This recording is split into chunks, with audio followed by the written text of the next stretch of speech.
After I got my medical results from the doctor, I heard my selfish husband talking to someone on the phone. "Don't worry, she'll be gone soon."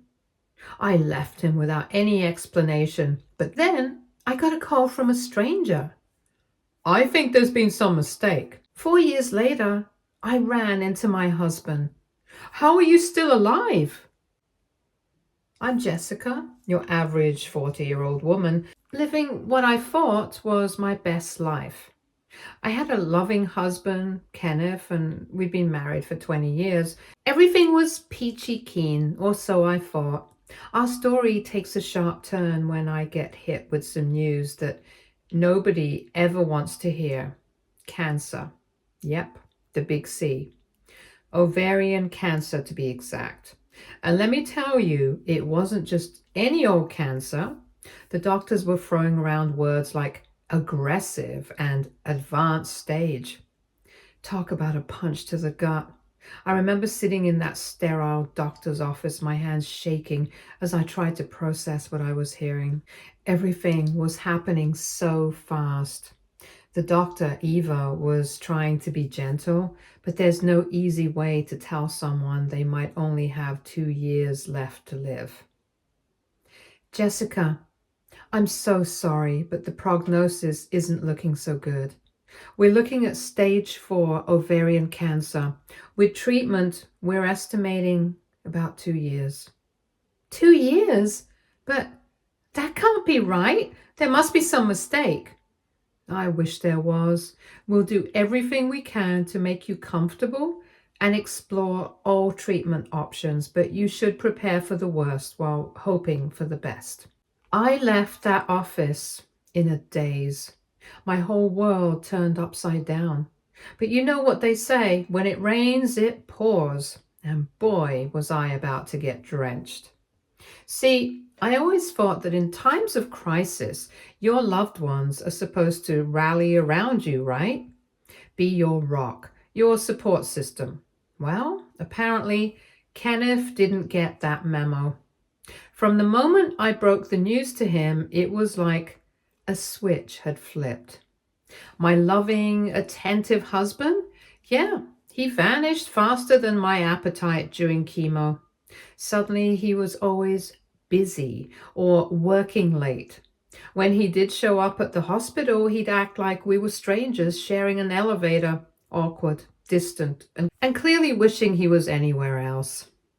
At first, I tried to give him the benefit of the doubt. I mean, this was heavy stuff, right?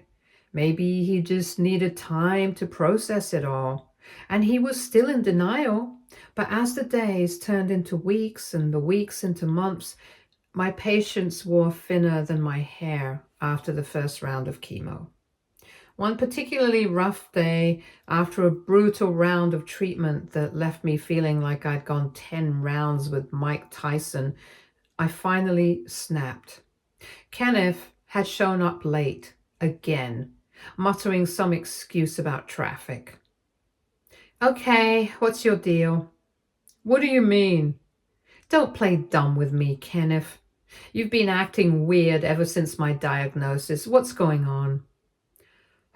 "Look, Jessica, I never signed up for this, okay? A sick wife, hospitals, chemo, it's a lot." I couldn't believe what I was hearing. "Oh, I'm so sorry that my cancer is such an inconvenience to you." "Come on, don't be like that. If you were in my shoes, you'd say the same thing. I never signed up for this, Jessica. It's too much." "You never signed up for this? Are you kidding me right now? What happened to in sickness and in health? Or was that just some cute phrase you thought sounded good at our wedding?" "That's not fair. This is hard for me too, you know." "Hard for you? I'm the one dying here." "Yeah, it's not my proudest moment, but can you blame a girl? I mean, talk about adding insult to injury. Here I was fighting for my life, and my husband was acting like I'd inconvenienced him by getting cancer. Real nice, right?" From that point on, things between us went from bad to worse. Kenneth would show up to help me grudgingly if he showed up at all. Half the time I'd be sitting in the hospital alone, watching all these other patients with their loving families, feeling like the kid who didn't get picked for dodgeball. But you know what? I'm a fighter. Always have been. So even though my husband was being a grade A jerk, I wasn't about to let that stop me. I leaned hard on my friends and family, who, by the way, were absolute angels through all of this. They'd visit me, bring me my favorite snacks when I could keep food down, and just sit with me when I needed company. Oh, and let me tell you, they were not shy about expressing their feelings about Kenneth's behavior. My best friend Sarah was ready to go all mama bear on him. I swear, Jess, just say the word and I'll kick his sorry butt to the curb for you. Thanks, but I think I can handle my own butt kicking if it comes to that. Well, the offer stands. What a loser. Seriously. Despite everything, though, I still held out hope, not just for my marriage, but for my life. I'm a pretty spiritual person, you know, so I prayed a lot. And I had my whole squad praying too, friends, family, even some of the nurses who'd gotten to know me during my hospital stays. I figured, hey, couldn't hurt, right? But then came the day that felt like the final nail in the coffin, both literally and figuratively. The doctors called me in for some follow-up tests, and Kenneth actually showed up for once. Miracles do happen, I guess. Jessica, I'm afraid the news isn't good. The cancer is spreading faster than we anticipated. At this rate, I'm so sorry, but you may only have a few months left. I see. Well, thank you, doctor. I couldn't believe it. Here I was being told I was on death's doorstep, and Kenneth was acting like the doctor had just told us it might rain later. No emotion, no comfort, nothing, just nothing. After the doctor left, I pretended to fall asleep. I just couldn't deal with Kenneth's non-reaction on top of everything else. But as I lay there with my eyes closed, I overheard something that chilled me to my core. Kenneth was on the phone, speaking in a low voice that he probably thought I couldn't hear. Yeah, it's me. Listen, don't worry. She'll be gone soon. The doctor just told us she only has a few months left. Yeah, I know. It's perfect timing. No, she doesn't suspect a thing. Look, I gotta go, but we'll talk more later. This is gonna work out great for us, man. I know it. Just hold out a couple of months longer for me, okay? Okay, I'll see you soon, man. Cheers. I felt like I'd been dunked in ice water.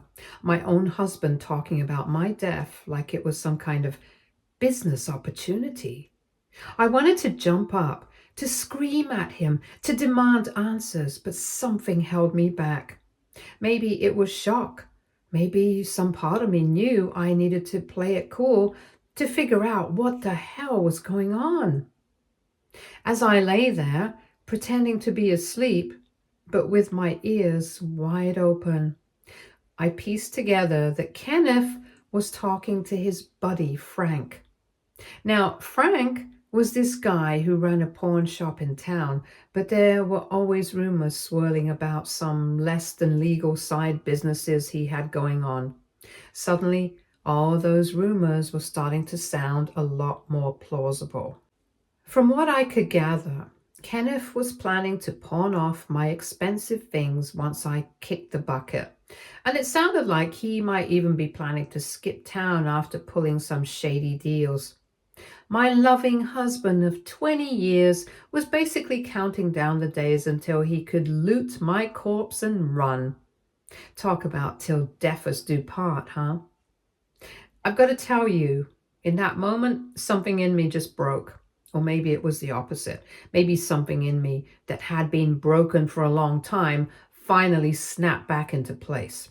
Either way, I knew one thing for sure. I was done. D-O-N-E, done. If these really were going to be my last months on earth, I sure as hell wasn't going to spend them tethered to this sorry excuse for a human being. No, sir, not this girl. So I started plotting. Now, I'm not usually the scheming type, but desperate times call for desperate measures, right? I reached out to my ride or die crew, my bestie Sarah, my sister Lisa, and my cousin Mike. These were the people who'd been there for me through thick and thin, and I knew I could count on them now. We hatched a plan that was part Mission Impossible, part The Great Escape. The goal? Get me the heck out of Dodge without Kenneth having a clue. It took some doing, let me tell you. There was a lot of sneaking around, white lies to the hospital staff about family emergencies and some creative interpretations of medical release forms, but you know what? We pulled it off. One sunny Tuesday morning, while Kenneth was at work, probably plotting more ways to profit off my death, I checked myself out of the hospital. My crew had found this amazing hospice facility a few states over that was willing to take me in. All right, Jess, Operation Sayonara Sucker is a go. You ready for this? Ready as I'll ever be. Let's blow this popsicle stand. And just like that, I was gone. Poof, vanished into thin air like Houdini. No note, no explanation, no forwarding address. Just gone. Dead. Just like how he had wanted, right? Now, I know what you're thinking. Jessica, that's cold. And yeah, maybe it was. But you know what's colder? Planning to sell your dying wife's possessions before she's even kicked the bucket. So yeah, I didn't feel too bad about it. The hospice was, well, it was a hospice. Not exactly a 5-star resort, but the staff were angels walking on earth, I swear. They took care of me, made me comfortable, and most importantly, they treated me like a person, not just another dying patient. But here's where things get really wild. A couple of months into my stay at the hospice, I started noticing something weird. I was feeling better, like way better. The constant pain that had been my unwelcome companion for months, it started to ease up. My appetite came back. Hell, I even started to get some of my hair back. At first, I thought maybe it was just a good week. You know how it goes with cancer. You have your ups and downs. But as the days went by and I kept feeling better, I started to wonder if maybe, just maybe, I was beating this thing. The doctors at the hospice were puzzled too. They ran some tests, and let me tell you, their faces when they came back with the results, priceless. Miss Jessica, I don't quite know how to say this, but your latest scans are showing significant improvement. The tumors have shrunk considerably. Wait, what? Are you serious? Absolutely serious. I've never seen anything quite like this before. It's not a complete remission, but, well, it's nothing short of miraculous. I was floored, absolutely gobsmacked, I tell you. Here I was, prepared to check out of Hotel Earth, and suddenly I was being told I might have a lot more time on my reservation than I thought. Talk about a plot twist. But hold on to your hats, folks, because the twists were just getting started. A few days after getting this mind-blowing news, I got a call from a number I didn't recognize. Now, normally I don't answer unknown numbers. Too many spam calls about my car's extended warranty, you know. But something told me to pick up this time, especially since they kept calling me back to back. Hello? Hello, is this Jessica Smith? Yes, who's this? This is Dr. Eva from Memorial Hospital. I think there's been a mistake. My heart dropped into my stomach. A mistake? What kind of mistake? Jessica, I don't quite know how to say this, but there was a mix-up at the hospital regarding your prognosis. A mix-up? What do you mean, a mix-up? Well, it turns out there were two Jessica Smiths, both 36 years old, in our system at the time. And, well, We mixed up your test results and prognosis. Are you kidding me right now? I wish I was. Jessica, the aggressive ovarian cancer, it wasn't yours. Your cancer was actually much less advanced and highly treatable. The other Jessica, I'm afraid she passed away recently. I felt like I was in some kind of bizarre dream. Or maybe a hidden camera show? Was Ashton Kutcher about to jump out and tell me I'd been punked? So let me get this straight. I don't actually have terminal cancer? No, you don't. Your cancer, while serious, has a much better prognosis. With treatment, we expect a full recovery. Holy shit. I mean, wow. Just wow. I understand this is a lot to take in. We are so sorry for this error. It's an extremely rare occurrence, likely due to an intern mishandling the data that day. We're conducting a full investigation to ensure this never happens again. I hung up the phone in a daze. I didn't know whether to laugh, cry, or scream. On one hand, I'd just been given my life back. On the other hand, I'd gone through months of hell and hospital bills thinking I was dying. Left my husband and basically turned my whole life upside down, all because of a clerical error. But you know what? As the shock wore off, I realized something. This mix-up, as awful as it was, had shown me some important truths. It showed me who really had my back when the chips were down. It showed me that I was stronger than I ever knew. And it showed me that my husband was, to put it bluntly, a total scumbag. So I decided to look at this whole crazy situation as a gift, a second chance at life. Yeah, but also a chance to start over, to build a life that was truly mine. For the next 4 years, that's exactly what I did. I threw myself into my treatment, kicking cancer's butt once and for all. I reconnected with old friends, made new ones, traveled and tried new things. I was living my best life, for real this time. One sunny afternoon, I decided to treat myself to a little pampering. There was this new spa in town that everyone was raving about. So I figured, why not? I booked myself in for the works, massage, facial, the whole 9 yards, and of course, a pedicure to top it all off. So there I was, settling into the pedicure chair, looking forward to having my tootsies pampered. The nail tech came over, and I swear I almost fell out of the chair. Because there, kneeling down to work on my feet, was none other than my ex-husband, Kenneth. Now, I gotta say, the years had not been kind to Kenneth. He looked rough, like slept in a dumpster for a week rough. Meanwhile, I was over here looking and feeling better than I had in years. Talk about a glow up. At first, we just stared at each other, both too shocked to speak. Then, Jessica, is that really you? In the flesh. Long time no see, Kenneth. Thought it was you. But how? I mean, you're supposed to be... Come on now, spit it out. How are you still alive? You're supposed to be dead? Yeah, funny story about that. I could see the wheels turning in Kenneth's head, probably trying to figure out how to play this. But before he could say anything else, I spoke up. You know what? Why don't we step outside for a minute? I think we need to have a little chat. Kenneth nodded, looking like he'd rather be anywhere else in the world, but he followed me outside anyway. Once we were out of earshot of the other customers, I turned to face him. So, Kenneth, bet you're surprised to see me, huh? Jessica, how are you still alive? The doctor said, oh, you mean when you were on the phone talking about how I'd be gone soon? Yeah, about that. Turns out there was a mix-up at the hospital. I never had terminal cancer. Oops.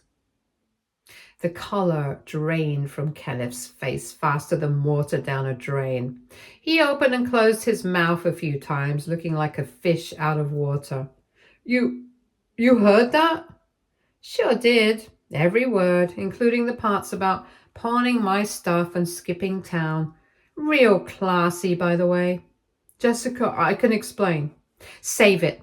I don't need or want your explanations. Why do you think I just up and left without a trace? You really need to work on your bedside manner. I came back for you, you know, time and time again. What? Is that supposed to make me feel bad? You were just waiting for me to kick the bucket so you could sell off my assets and do whatever shady crap you were planning on doing. Don't act all innocent now. Jessica, I don't know what to say. Really? Not even an I'm sorry. I'm sorry. Oh, don't say it now, you pathetic little worm. I loved you. I gave you 20 years of my precious life, and all you did was soil it like the dirty dog you are. You're a waste of space. But I'm curious about one thing. How did Mr. Big Shot businessman end up scrubbing feet for a living? Kenneth's shoulders slumped, and for a moment I almost felt sorry for him. Almost. Well, embarrasses me to say it, but here goes. After you disappeared, everything fell apart. That deal I had with Frank, the one that involved screwing over your wife of 20 years? Yes. Well, after it fell apart, he tried to rat me out to the police when I couldn't deliver what I promised. Turns out he had connections everywhere. I couldn't snitch on him back.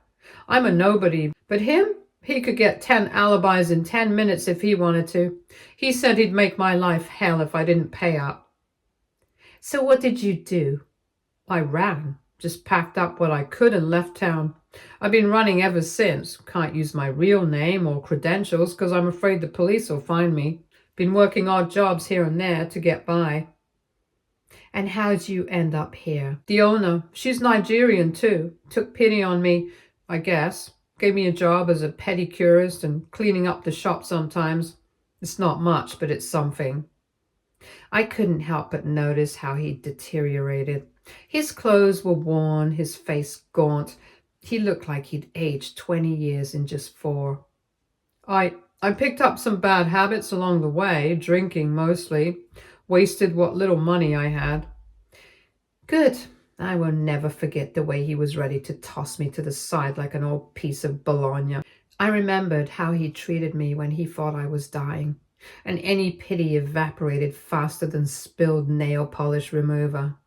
Jessica, I know I messed up. I messed up badly, but maybe we could start over. Give us another chance. I couldn't help it. I laughed right in his face. Are you serious right now? You abandoned me when I was sick, planned to profit off my death, and now you want a second chance? Oh, honey, no. Just no. I should shoot you in your knees just for saying that. But Jessica, I've changed. I've learned my lesson. Please, I'm begging you. Changed? Ken, you're still running from your mistakes instead of owning up to them. That's not change. That's just more of the same old cowardice. I could see the desperation in his eyes, but I was done. So done. Now, here's what's going to happen. You're going to go back inside and start on my pedicure. You're going to do a damn good job of it too, and if I hear so much as a peep of complaint out of you, I'll be having a nice little chat with the owner about who you really are. Got it? Kenneth nodded, looking utterly defeated. Yes, Jessica. Oh, no, honey, it's ma'am to you. Got it? Yes, ma'am. Good. Now let's go. These toes aren't going to polish themselves. So there I was, sitting in that pedicure chair, watching my ex-husband tend to my feet. Every now and then I'd catch him muttering under his breath, probably cursing his luck. But you know what? I didn't feel bad, not one bit. As I sat there, I couldn't help but marvel at how life can turn on a dime. 4 years ago, I thought I was dying, trapped in a loveless marriage with a man who saw me as nothing more than a meal ticket. Now, I was healthy, happy, and free. Meanwhile, the man who'd been so quick to write me off was now quite literally at my feet. When the pedicure was done, and I gotta say, for all his faults, Kenneth did a pretty decent job. I stood up, admiring my freshly painted toes. Well, it's been interesting, Kenneth. Take care of yourself. I turned to leave, but then paused and looked back at him. Oh, and Kenneth, next time you make vows to someone, try actually meaning them. It'll save everyone a lot of trouble in the long run. And with that, I walked out of that spa and out of Kenneth's life for good.